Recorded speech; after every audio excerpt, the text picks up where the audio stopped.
नमस्कार किसान भाइयों। बहुत सारे किसान भाई इंतजार कर रहे हैं पीएम किसान सम्मान निधि योजना की 12वीं किस्त का, लेकिन सरकार ने एक नोटिफिकेशन जारी कर दिया है और 10 नियम आप लोगों के लिए बताए हैं। सरकार ने कहा है कि अगर आप इन 10 नियमों का पालन नहीं करोगे तो आपकी 12वीं किस्त भी नहीं आएगी, साथ ही साथ आपका पीएम किसान सम्मान निधि योजना से नाम हटा दिया जाएगा।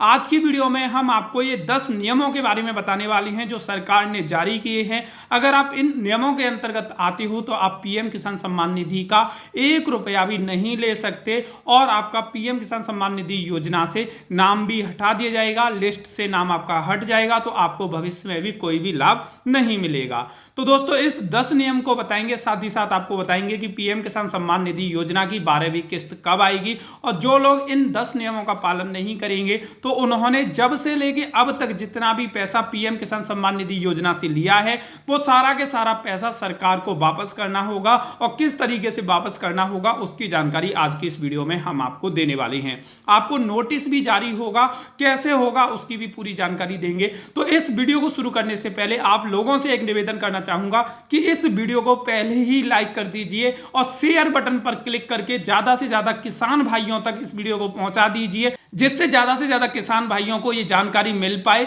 और अपनी इन गलतियों को सुधार पाए। तो सबसे पहला नियम ये है कि किसी भी किसान भाई के परिवार में कोई भी व्यक्ति टैक्स जमा करता है तो उसको किसान सम्मान निधि योजना का लाभ नहीं मिलेगा। अब भाई परिवार में कोई भी व्यक्ति का क्या मतलब है, पहले ये समझते हैं कि परिवार किसको माना जा रहा है, किसको बोल सकते हैं कि ये एक परिवार है। एक परिवार के अंतर्गत जो आते हैं वो आते हैं हस्बैंड यानी कि पति पत्नी और उनके बच्चे।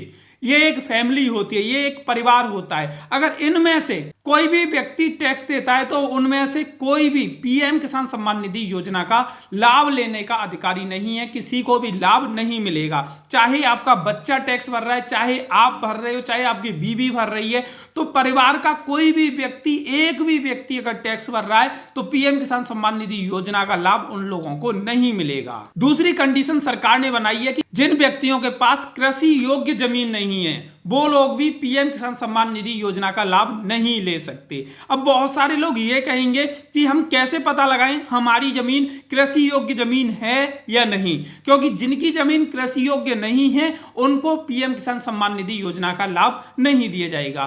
तो दोस्तों वो खेत जिसमें खेती नहीं हो सकती या खेती नहीं होती है उन जमीनों को कृषि योग्य जमीन नहीं मानते। सिर्फ और सिर्फ वो खेती जो कि खेती की जाती है, उससे फसल उगाई जाती है और रेगुलरली फसल उगाई जाती है, उसको कृषि योग्य जमीन कहती हैं। अब भाई कृषि योग्य जमीन, अगर आपकी कोई जमीन है आप उस पर फसल उगा रहे हैं तो वो तो कृषि योग्य जमीन है। अगर आपकी जमीन कृषि योग्य है तो आप पीएम किसान सम्मान निधि योजना का लाभ ले सकते हैं। अगर आपकी जमीन कृषि योग्य नहीं है, जैसे आपका कोई फार्म हाउस है, वो आपकी जमीन है लेकिन खेती से रिलेटेड है लेकिन वो कृषि के लिए यूज नहीं होती, इसके अलावा आपका कोई खेत है उसमें आप खेती नहीं करते हैं, इसके अलावा आपके पास कोई बंजर जमीन है उसमें खेती नहीं होती है, तो ऐसे लोगों को पीएम किसान सम्मान निधि योजना का लाभ नहीं मिलेगा और जो लाभ ले चुके हैं उनको सरकार को पैसा वापस देना पड़ेगा। तीसरी कंडीशन सरकार ने बनाई है कि अगर आपके पास कृषि योग्य जमीन है और वो आपके नाम नहीं है तो भी आप पीएम किसान सम्मान निधि योजना का लाभ नहीं ले सकते। कृषि योग्य जमीन किसी भी व्यक्ति के पास हो लेकिन वो उसके नाम चढ़ी हुई होनी चाहिए, उसके पास उस जमीन के कागज होने चाहिए, उसी व्यक्ति को पीएम किसान सम्मान निधि योजना का लाभ दिया जाएगा। अगर वो जमीन आपके दादा के नाम, आपके पापा के नाम है तो आप लोग पीएम किसान सम्मान निधि योजना का लाभ नहीं ले सकते। जिसके नाम जमीन होगी वही व्यक्ति पीएम किसान सम्मान निधि योजना का लाभ ले सकता है। चौथी कंडीशन सरकार ने बनाई है कि कोई भी किसान जो सरकारी नौकरी कर रहा है तो उसको भी पीएम किसान सम्मान निधि योजना का लाभ नहीं मिलेगा। और मैं यहां पे आपको बताना चाहूंगा सरकारी नौकरी किसी भी ग्रेड की हो, चाहे ए ग्रेड की कर रहा हो, चाहे बी ग्रेड की, चाहे सी ग्रेड की, चाहे डी ग्रेड की, चाहे कितने भी निचले स्तर की नौकरी हो, चाहे कितने उच्च स्तर की नौकरी हो, अगर सरकारी नौकरी है और वो कृषि से भी ताल्लुक रखता है कोई भी व्यक्ति तो उसको पीएम किसान सम्मान निधि योजना का लाभ नहीं दिया जाएगा। पांचवी कंडीशन सरकार ने बनाई है कि कोई भी व्यक्ति के परिवार में से कोई भी रजिस्टर्ड डॉक्टर है, सीए है, इंजीनियर है, वकील है तो उनको भी पीएम किसान सम्मान निधि योजना का लाभ नहीं दिया जाएगा। अगर आपके परिवार में से कोई भी व्यक्ति डॉक्टर है, इंजीनियर है, सीए है, एडवोकेट है, अगर इन 4 में से कोई भी है तो आपको पीएम किसान सम्मान निधि योजना का लाभ नहीं दिया जाएगा। छठवीं कंडीशन को बताने से पहले बहुत सारे लोगों के मन में यह डाउट होगा कि हमारी सरकारी नौकरी पहले थी, अब हम रिटायर होके घर आ चुके हैं, तो अब हम खेती कर रहे हैं, तो क्या अब हमें पैसा मिलेगा?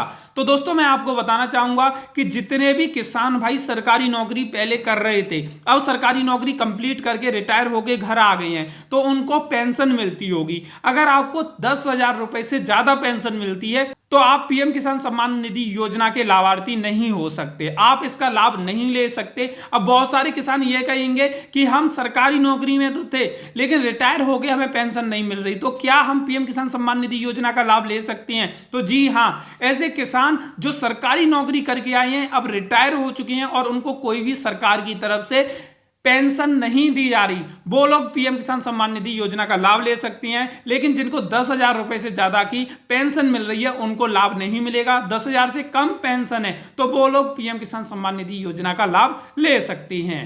सरकार ने 7वीं कंडीशन बनाई है कि कोई भी संस्थागत भूमि किसी के भी पास है वो लोग पीएम किसान सम्मान निधि योजना का लाभ नहीं ले सकते। जो संस्थाएं होती हैं वो भूमि खरीदती हैं, जमीन खरीद के डालती हैं, अगर ऐसी जमीन कोई है तो पीएम किसान सम्मान निधि योजना का लाभ इनको नहीं मिलेगा। किसी भी संस्था को पीएम किसान सम्मान निधि योजना का लाभ नहीं दिया जाएगा, वो खेती करे या ना करे इससे कोई मतलब नहीं है। 8वीं कंडीशन है कि अगर आपके परिवार में से कोई भी व्यक्ति संवैधानिक पद पर है, किसी भी संवैधानिक पद पर हो, तो आपको पीएम किसान सम्मान निधि योजना का लाभ नहीं मिलेगा। तो संवैधानिक पद का मतलब होता है कोई भी आपके यहां से राजनीतिक पद पर है तो आपको पीएम किसान सम्मान निधि योजना का लाभ नहीं मिलेगा। कोई यानी कि आपके पूरे परिवार में से कोई भी हो, आपकी बीवी, आप खुद, आपके बच्चे, तो आपको पीएम किसान सम्मान निधि योजना का लाभ नहीं मिलेगा। 9वीं कंडीशन है कि किसान के परिवार में से कोई भी व्यक्ति म्युनिसिपल कॉर्पोरेशन या जिला पंचायत में हो तो भी पीएम किसान सम्मान निधि योजना का लाभ नहीं मिलेगा। पूरे परिवार में से कोई एक व्यक्ति भी हुआ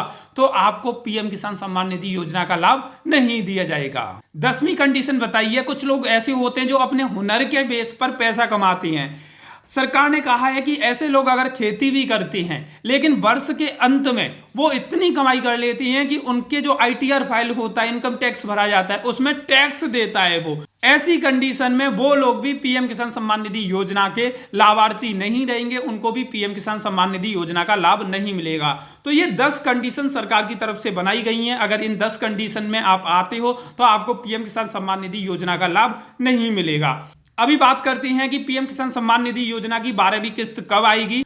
तो दोस्तों आपको बताना चाहूंगा कि सरकार ने दिशा निर्देश दिए हैं भूमि विभाग को कि ये जांच करे कि इन 10 नियमों के तहत कौन कौन से व्यक्ति आ रहे हैं या कौन कौन से व्यक्ति नहीं आ रहे, और उनकी फाइनल रिपोर्ट को जारी करके पेमेंट ट्रांसफर कर दिया जाए। तो इसमें जितना भी प्रोसेस भूमि विभाग को लगेगा उतना ही समय लगेगा और उसके बाद पीएम किसान सम्मान निधि योजना की 12वीं किस्त डाल दी जाएगी। अब की बार बहुत कम किसानों के खाते में पीएम किसान सम्मान निधि योजना की किस्त आएगी। बहुत सारे लोग पीएम किसान सम्मान निधि योजना के कंडीशन से बाहर होने वाले हैं। अगर आप लोग भी इन नियमों का पालन नहीं करोगे आपसे सरकार रिकवरी भी कर सकती है, आपकी यहां नोटिस भी दे सकती है। जैसे ही इससे जुड़ी कोई खबर आएगी तो हम सबसे पहले आप तक ये खबर पहुंचाने में मदद करेंगे। आपको बस एक काम करना है, इस वीडियो को लाइक करना है, शेयर बटन पर क्लिक करके ज्यादा से ज्यादा लोगों तक ये वीडियो शेयर करनी है, जिससे ज्यादा से ज्यादा किसान भाइयों तक ये जानकारी पहुंच पाए। और ऐसी ही वीडियो की अपडेट के लिए हमारे चैनल को फॉलो जरूर कर लें। ऊपर फेसबुक पेज दिख रहा होगा, फॉलो बटन दिख रहा होगा, उस पर क्लिक करके फॉलो कर लीजिए। आज की ये वीडियो देखने के लिए आप सभी लोगों का तहे दिल से बहुत बहुत धन्यवाद।